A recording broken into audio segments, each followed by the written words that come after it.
পার্থমন্দির আইকনে সকলকে শুভেচ্ছা। আজকে চলে এসেছি বিয়ের বাড়িতে।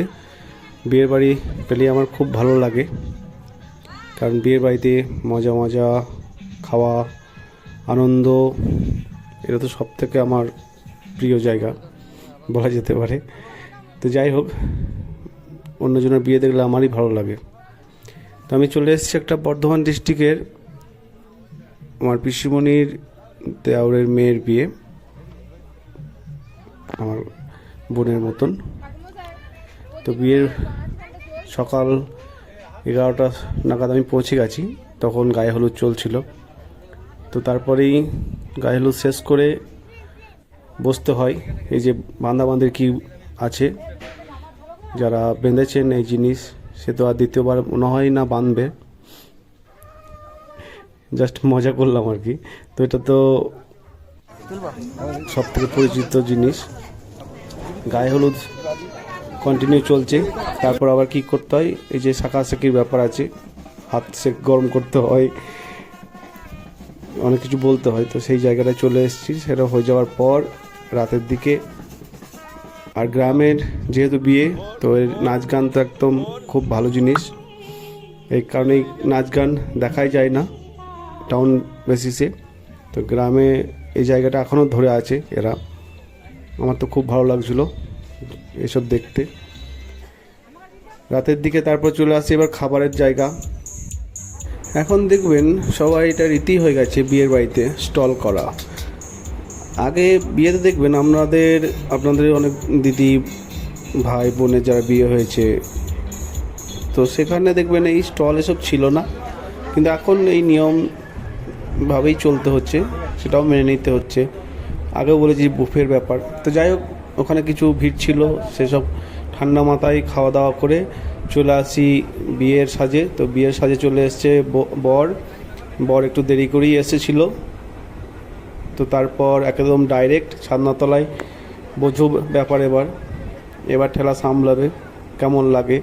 তো যাই হোক, চলে আসার পর এবার শুরু হয়েছে রীতি মুখে কালি লাগানো। তো মুখে কালি লাগানো অনেকজন মিলেই হলো, ভালোই লাগানো হয়েছে। তো কালি মোছার দায়িত্ব তাদের। তো সেই মোছার দায়িত্ব হয়ে যাওয়ার পর এবার বউর পালা 7 পাক ঘোরা। তো 7 পাক ঘুরতে হবে। আর এটা সব থেকে বড় প্রবলেম বরদের, যারা বিয়ে করেছেন। যারা করেননি সেটা আমি বলে রাখছি, কারণ ঠেলে ফেলে দেওয়ার রীতি আছে। তো এটাও সোজা হয়ে দাঁড়িয়ে থাকতে হয়। তারপর এবার মালা বদলের সময় সেখানে এবার ফটোগ্রাফদের বিরাট প্রবলেম, কে ছবি নেবে আগে। ব্রাহ্মণ তো দেখতেই পাচ্ছেন নেই, তাকে সরিয়ে দেওয়া হয়েছে ব্রাহ্মণকে। তো এটাও দেখতে খুব ভালো লাগে, কারণ এখানে বিয়ের সময় ব্রাহ্মণদের কিছুই হাত থাকে না, শুধু একমাত্র যারা ছবি তোলে ফটোগ্রাফার তারাই বিয়ে দেয় আমার মনে হয়। তো যাই হোক, ব্রাহ্মণ বারবার ডাকছে যে চলে এসো। এরপর সিঁদুরদানের সময় সেখানেও ক্যামেরাম্যান যা বলবে সেটাই মেনেই সিঁদুরদান চলতে হয়। এটা সব মেয়েদের একটা বড় পাওনা, সিঁদুরদানটা।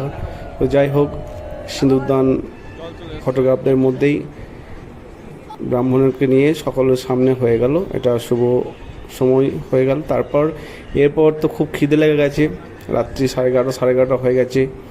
তো তারপর এবার খাওয়ার দিকে মন দিতে হবে, তা না হলে লোকের ভিড় প্রচণ্ড, প্রায় 500-600 ওপর লোক ছিল। কে চেয়ার ধরবে, সেই চেয়ার ধরা নিয়ে এর এক প্রবলেম। তো যাই হোক, খাবারটা তো কোনো রকম চলে এসছে, বেশ গরম গরম খাবার খেতে আমরা বসে গেলাম। বিয়ের বাড়ি বলে কথা, আর খাসি থাকবে না এটা কোনো মনে হয়? তো প্রথমেই চোখ ছিল খাসির ওপরে, বাহ, খাসি চলে এসছে, খাসি রোস্ট। যাই হোক, এখন অনেক কিছু নাম, সে নাম মুখে আনাই মুশকিল। তো যাই হোক, শেষ দিকে চলে এসেছি ভিডিওর। আইসক্রিম দেওয়া, পান দেওয়া করে শেষ করব। যদি ভালো লাগে লাইক শেয়ার সাবস্ক্রাইব করে দিও বন্ধুরা।